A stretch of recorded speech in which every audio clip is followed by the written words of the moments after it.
I've been doing a lot of thinking lately, and it's led me to a pretty serious idea. I think that America might be fascist. It might sound dramatic, but hear me out. It's like that friend you know. At first, they do a couple of douchey things, and you're just kind of like, bad day.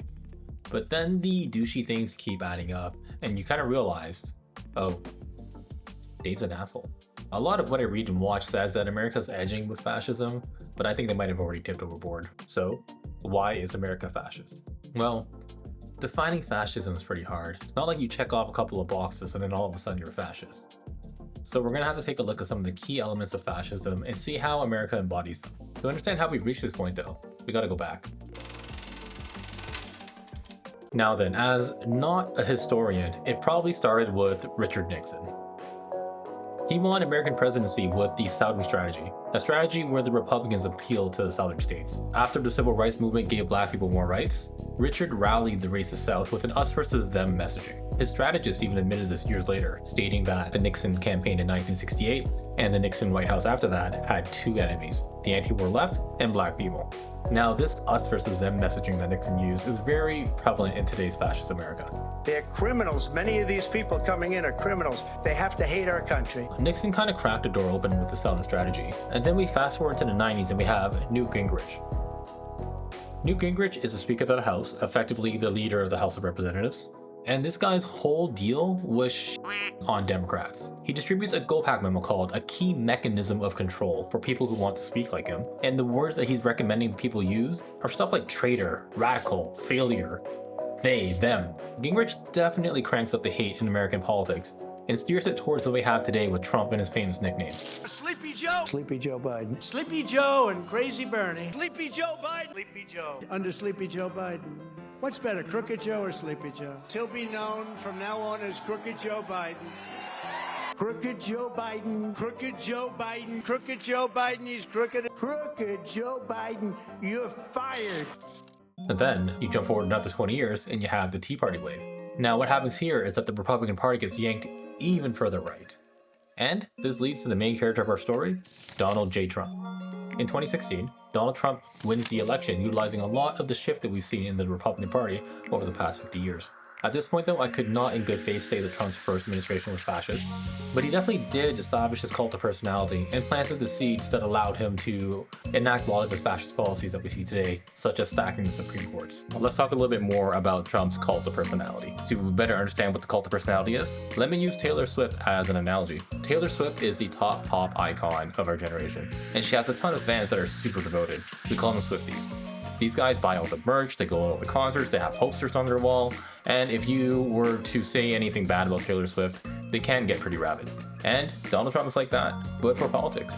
He has the persona, he has the style, he has the charisma to make it all work, and he sells merch. So Trump comes into American politics bringing in something fairly new. While he isn't the first TV personality to become president, he's the first in over 50 years. He uses his history as a TV personality and businessman to show the American public that he's not a part of the corrupt Washington establishment. He can run America like one of his many successful businesses and make America great again. This leads to his base blindly following him and listening to what he has to say, but not actually paying attention to what he does. The cult of personality is something that is essentially intertwined with the idea of fascism. And it's something that Trump developed fairly quickly, and it gave him a lot of the soft and hard power he needed to win the American presidency twice.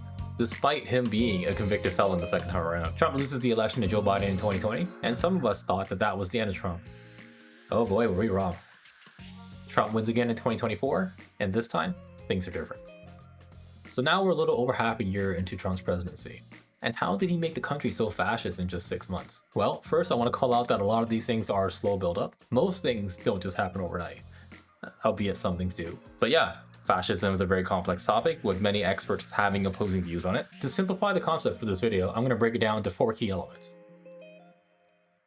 It's not like you check off a couple of boxes and then all of a sudden you're fascist.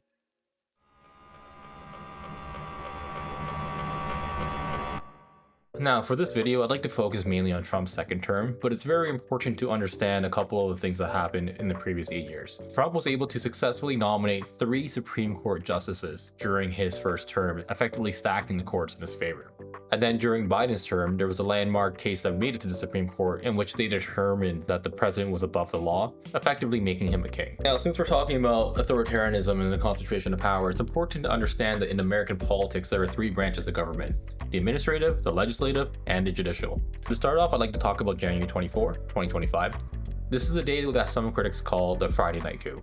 Donald Trump fired 17 inspector generals. The inspector generals are individuals that serve as the independent watchdogs of federal agencies. The act of removing your oversight is a classic authoritarian move, central to fascist regimes. It eliminates internal checks on executive power and allows for corruption and the consolidation of power without oversight. It effectively means that the leader is going to get what they want, and there's going to be less pushback because the people that would have pushed back have been fired. It's like being elected the village chief and then firing all the militia so that your cronies can go in and rob the village.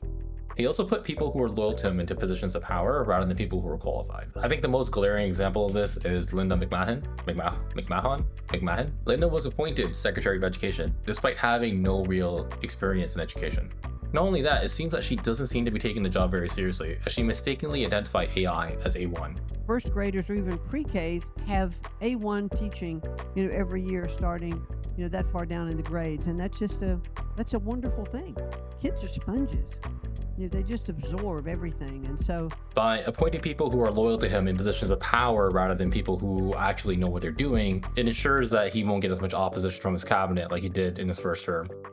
So now we have the initial things that Donald Trump has done to strengthen the executive branch: removing oversight and stacking the team with people who are loyal to him. Well, with the legislative branch or the Congress, Trump has effectively been sidestepping them using executive orders. He's declaring that everything is a national emergency, so he's been able to push legislation forward that he typically would not be able to do so on his own, like with tariffs. The surprising thing here is that Congress could actually step in and stop a lot of this from happening, but they aren't doing so. I don't know why. It could be fear of retribution. It could be that they actually agree with what Trump is proposing and they don't want to go through the work themselves, so they're okay with him pushing it with executive orders.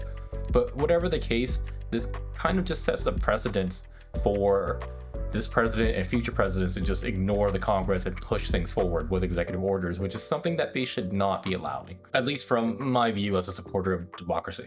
And what about the courts? Well, Trump has been navigating that extremely well. He's effectively just ignoring the court orders, slowing everything down through repeals, and if things do end up going to the Supreme Court, it's very likely that he's going to get what he wants. And for the other courts that are trying to fight back, Trump has amassed an army of lawyers to fight that battle for him. I'll get into a little bit more on that later. From my observations, it does seem like Trump's winning a lot of these legal battles. A prime example here is how Trump illegally mobilized the National Guard in California against the protesters in Los Angeles. Now, a federal judge directed that Trump return the National Guard to the states, and then a couple weeks later, a judge declared that Trump was legally allowed to take control of the National Guard in this matter. Yeah, this is a pretty bad precedent because it allows the president to mobilize the military against civilians, and that's not what the military was meant to do. Now, the last thing I want to talk about here for the judiciary is the executive order regarding birthright citizenship. The short story here is that Trump wants to end birthright citizenship, and this was blocked by several district judges. Now, on June 27, 2025, the Supreme Court ruled that federal district judges do not have the authority to issue universal injunctions. They didn't rule on the executive order blocking birthright citizenship itself. What they've effectively done is make it so that if this administration or any future government were to implement something illegal nationwide, it becomes a lot more challenging for the federal court system to slow them down and check that power. Now, at this time, there are still some forces out there trying to keep Donald Trump's power in check, but it really looks like Trump's winning this battle.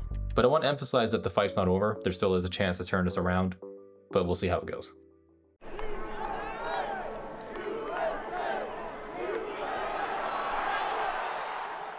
We talked a little bit about authoritarianism. The next big piece of the puzzle is ultranationalism. How do I explain ultranationalism? Let's start with plain old nationalism. Nationalism is having a sense of pride and belonging to your country. Like for myself, I don't really agree with a lot of what the Canadian government does, but I am glad and proud to be Canadian, and I think having a bit of patriotism is a very good thing, especially if you care about increasing the overall prosperity of your country. Where ultranationalism goes wrong though, is when you start believing that your country is inherently better than other countries, and you start viewing other countries as inferior, even threatening. Healthy nationalism is like loving your family, and ultranationalism is like hating everybody else's. Now, with Trump's cult of personality, he has easily spread the ultranationalist ideology to his base.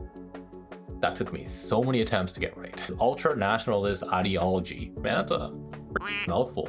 Anyways, he revived the America First slogan from World War II era isolationism. Man, these words are big. World War II era isolationism.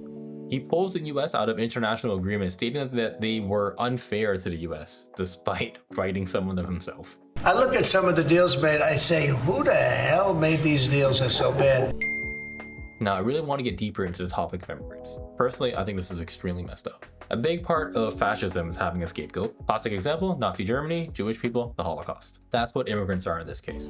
Now, he demonizes immigration, especially from the South. He calls it an invasion. He says that they're poisoning the blood of his people, which, by the way, is what Hitler used to describe Jewish people during World War II. They're poisoning the blood of our country. Donald Trump has ICE, the Immigration and Customs Enforcement, going around and effectively abducting people. What that means is these guys would get picked up off the streets and be sent to a foreign prison. There was no trial, no case against them.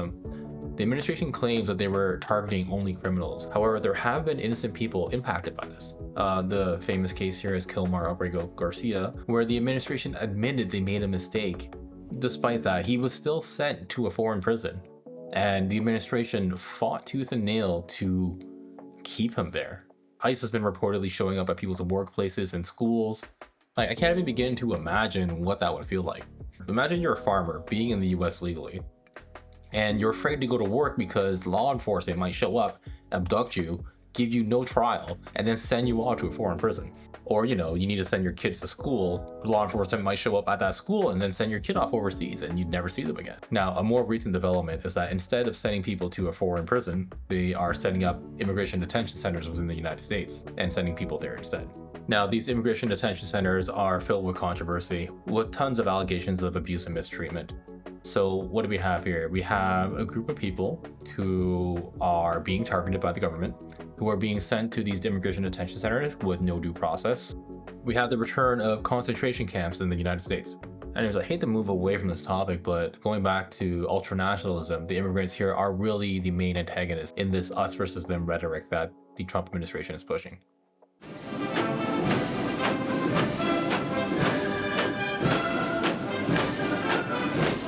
Now, the next thing I want to talk about here is militarism. Now, this one might not be as obvious because the US has always been the world leader when it comes to military spending, but that doesn't mean that the fascist elements aren't present here. First of all, let's talk about the budget. Now, the budget has been increased to $1 trillion, the biggest ever seen before in American history. Another big one here that we've already spoken about, though, is using the military against its own people. Now, the US military is not meant to be used against US citizens, but he did so by mobilizing the National Guard in California, and now he has been given the power to do so going forward. For Trump's 79th birthday, he decided to have a military parade, and he was really going for something like North Korean China style here. Unfortunately for him, the results were not as spectacular as he'd like, and there are reports that he was very dissatisfied with how the parade went. That's not the point. The point is that he brought back military parades to the United States for his birthday, and he was trying to emulate what he saw with military parades in regimes like North Korea, China, Germany.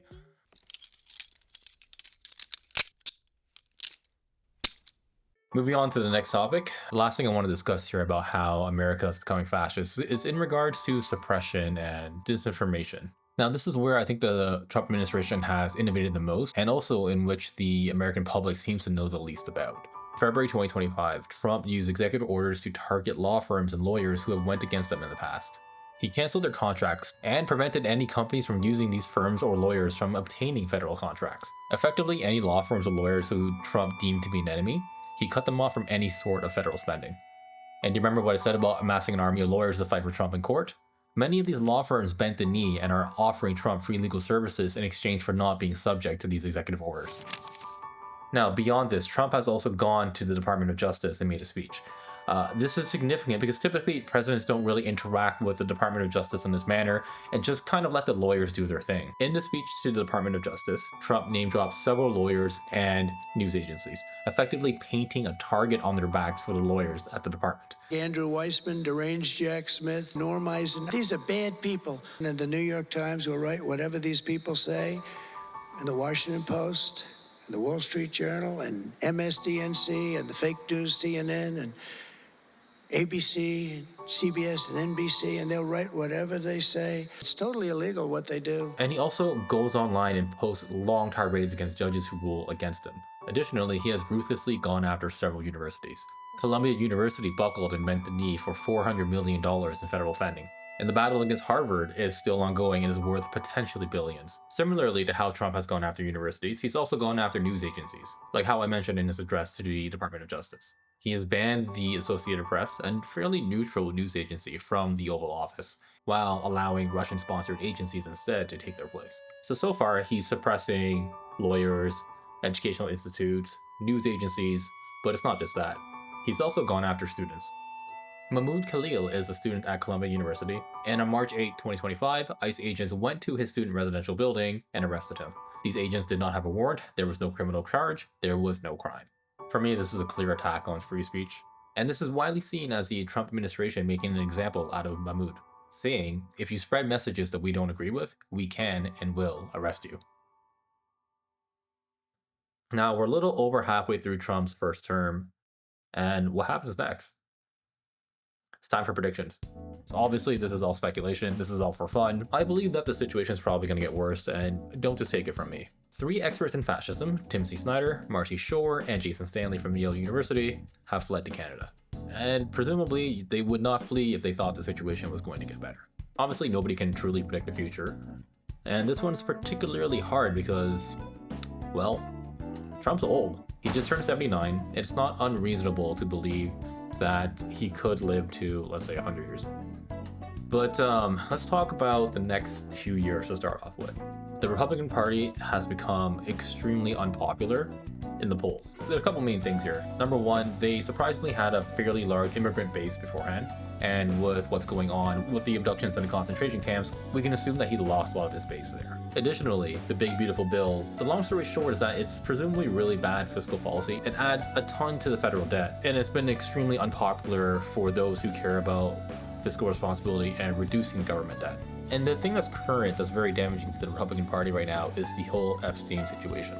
Without going too deeply into it, it appears to be a very obvious cover-up, and there's a lot of people that were expecting bigger results to come from this investigation.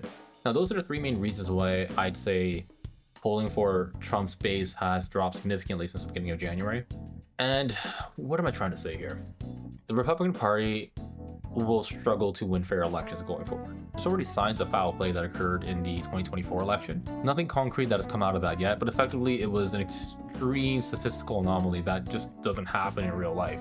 They're already trying to push policy that tilts elections in their favor, but the Trump administration isn't able to turn the public opinion around from now until the midterm elections. I don't see them having a favorable outcome without some foul play. Add on the fact that I believe that Trump's currently winning his battle against the judiciary. My prediction is that for the midterm elections, regardless of what public opinion is, the Republicans are going to have a favorable election. Now let's jump out to 2028 for the next presidential election. If Trump is alive and he wants a 3rd term, I believe he will get it.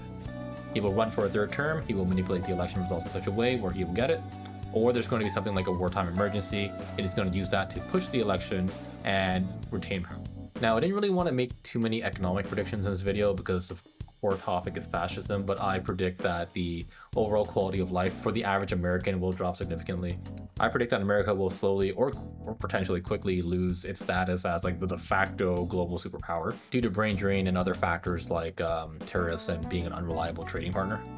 But let's talk about a world where Trump doesn't make it. He's not exactly a symbol of health, and he might decide that, he's milked the American people enough and he's ready to go retire at a beach somewhere. As much as people make fun of JD Vance, he is very capable, and I can't exactly get a read on what his true opinions are. I don't think he'd be as bad as Trump, but I don't think he's going to turn the system around and make it more democratic. My prediction is that he would continue to run the US the same way without making things significantly worse democratically. If Trump were to pass in the next 6 months, there's a much greater chance that the future elections will have less foul play in them and give an opportunity for the Democrats to actually be voted back into power. But people don't like the Democrats. Speaking of the Democrats, they're not very popular right now. They need some fresh new leadership in place that really pulls the party in a different direction rather than just being like the lesser of 2 evils. I don't see a future where America comes back to them from this, because like somebody would have to come in and effectively overturn everything that Trump did that made America less democratic. But like, how are you going to do that? Like, in order for something like this to happen, you will need the next president to work together with Congress to rewrite all the rules and undo the damage that Donald Trump has done. I just don't see that as a possible future. I don't know if I'm being too cynical or not, but maybe. Either way, for me, this definitely marks the downfall of America. For sure, America is still going to be the world's dominant superpower for the next couple of years, couple decades, depending on who you ask. But, you know, if we move out 50, 100 years from now and America's no longer there, they're likely going to look back at this moment in time and point to this as like the beginning of America's downfall. Or, I could be wrong. And American fascism is the way to grow America and keep America to be the most dominant superpower for the rest of time. That is always a possibility. I wouldn't bet on it. Kind of like how in most companies, 20% of the people do 80% of the work. And the American system is now rewarding those 20% of the people, getting them to work even harder and propelling the whole country forward even faster. For me, that's like very unlikely, but it could be true. It could be possible. The thing is, when you look at other countries right now, there's no suitable candidate for someone overtaking the US longer. With the big beautiful bill significantly increasing debt, and with the institutions effectively becoming less reliable, less trustworthy, I do think that people are going to start diversifying away from the US dollar, and eventually the US will just lose its reserve currency. When is it going to happen? Oh, let's be aggressive. Let's say 5 years. Now, there's a lot of other predictions I have in regards to what's going to happen to America, but it's outside of the scope of fascism, so I'm not going to include it in this video. But I do intend on releasing another video in the future talking about how I believe America is declining in terms of cultural exports. If you're interested in hearing what I have to say when that comes out, be sure to like and subscribe and ring the bell notification. Thanks for watching, and I'll see you on the next page.